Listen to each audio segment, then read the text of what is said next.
Cutting down on sugar. Hello, everyone, and welcome to another episode of our podcast. Today, we're diving into a topic that's on a lot of people's minds, cutting down on sugar. To talk about this, I'm thrilled to have Sarah Bennett here with me. Sarah has been working on reducing sugar in her diet for quite some time, and she's here to share her journey and some tips with us. Welcome, Sarah. It's great to have you here. Thank you so much for having me. I'm really excited to talk about this because, honestly, it's been such a big change in my life. So, let's start from the beginning. What made you decide to cut down on sugar in the first place? Was there a specific reason or event that inspired you? Yes, well, to be honest, it was a mix of things. I'd been reading a lot about how too much sugar can affect your health, not just your weight, but also your energy levels and even your mood. And I was feeling really sluggish, like I'd crash by the afternoon. Plus, I've had a family history of diabetes, so that definitely pushed me to take it more seriously.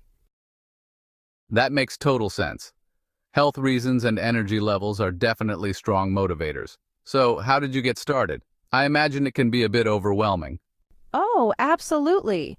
At first, I didn't even know where to start because, sugar is in so many things, even foods you wouldn't expect. So I started small.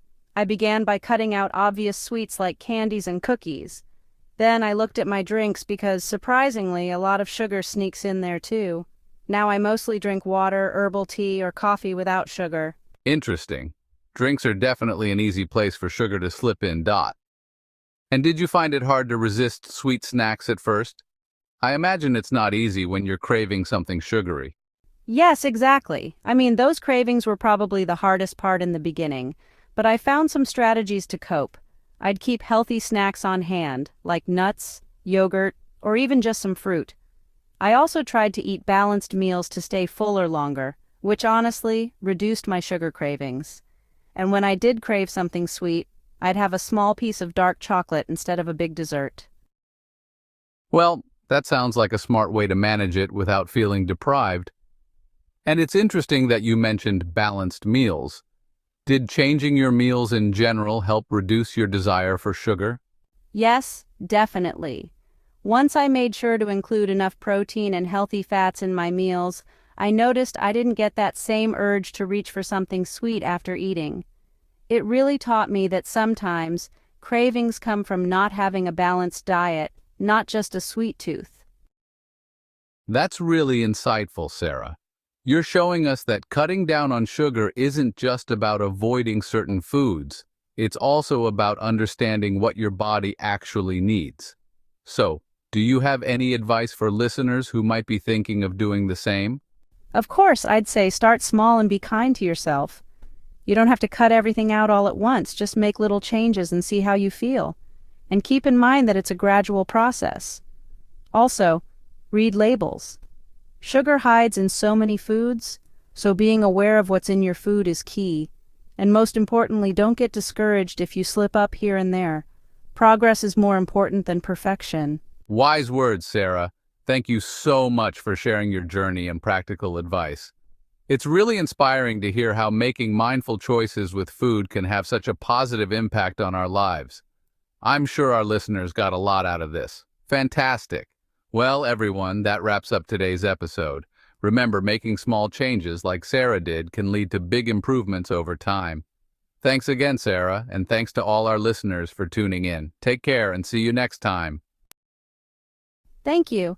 It's definitely been a worthwhile journey, and I do hope more people feel encouraged to give it a try. And, one last thing I'd add is that it's also helpful to find support.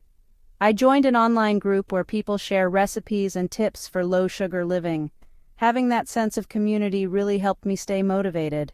Oh, that's a great tip. I think a lot of people overlook the importance of support. It must be nice to share struggles and wins with others who understand. Yes, absolutely. And you learn so many new ideas, like someone in the group introduced me to using spices like cinnamon and nutmeg as natural sweeteners. I had no idea they could add so much flavor without any sugar. That's brilliant. So you're also finding ways to enjoy food without feeling restricted. It's clear this approach has really worked for you. Exactly.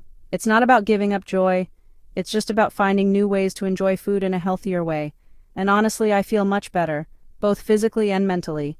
It's worth the effort. I can tell. Your enthusiasm is infectious, Sarah. Now, before we wrap up, is there anything else you'd like to share with listeners who may be just starting out on this journey? Just remember to be patient with yourself. We live in a world where we want instant results, but, like the old saying goes, Rome wasn't built in a day. Small steps each day add up, and soon you'll be surprised by how far you've come. Stick with it. Well said, Sarah. Thank you again for sharing such valuable advice and inspiration with us. I'm sure our listeners will take your words to heart.